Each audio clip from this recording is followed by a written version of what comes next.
यह बात उस समय की है जब कुरुक्षेत्र में कौरवों और पांडवों के बीच युद्ध चल रहा था।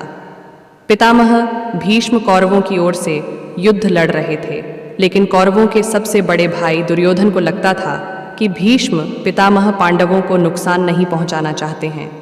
दुर्योधन का मानना था कि पितामह भीष्म बहुत शक्तिशाली हैं और पांडवों को मारना उनके लिए बहुत आसान है।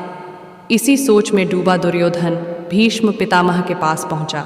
दुर्योधन ने पितामह से कहा कि आप पांडवों को मारना नहीं चाहते, इसीलिए आप किसी शक्तिशाली हथियार का इस्तेमाल नहीं कर रहे हैं। दुर्योधन की बात सुनकर भीष्म बोले, अगर तुम्हें ऐसा लगता है तो मैं कल ही 5 पांडवों को मार गिराऊंगा। मेरे पास 5 चमत्कारी तीर हैं जिनका उपयोग मैं कल युद्ध में करूंगा।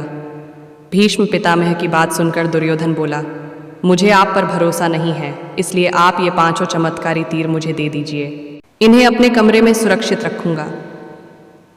भीष्म ने वो 5 तीर दुर्योधन को दे दिए। दूसरी ओर श्री कृष्ण को इस बात का पता चल गया। उन्होंने अर्जुन को इस बात की जानकारी दी।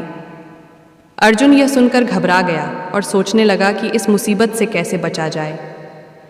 श्री कृष्ण ने अर्जुन को याद दिलाया कि एक बार तुमने दुर्योधन को गंधर्वों से बचाया था। तब दुर्योधन ने तुमसे कहा था कि इस एहसान के बदले तुम भविष्य में मुझसे कुछ भी मांग सकते हो।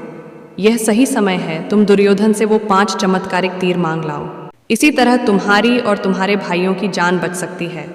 अर्जुन को श्री कृष्ण की सलाह बिल्कुल सही लगी। उसे दुर्योधन का दिया वचन याद आ गया। ऐसा कहा जाता है कि उस समय सब अपने दिए गए वचन जरूर निभाते थे। वचन तो विधना नियम के खिलाफ माना जाता था। अर्जुन ने जब दुर्योधन को उसका दिया वचन याद दिलाया और 5 तीर मांगे तो दुर्योधन मना नहीं कर सका। दुर्योधन ने अपना वचन निभाया और वो तीर अर्जुन को दे दिए। इस तरह श्री कृष्ण ने अपने भक्त पांडवों की रक्षा की।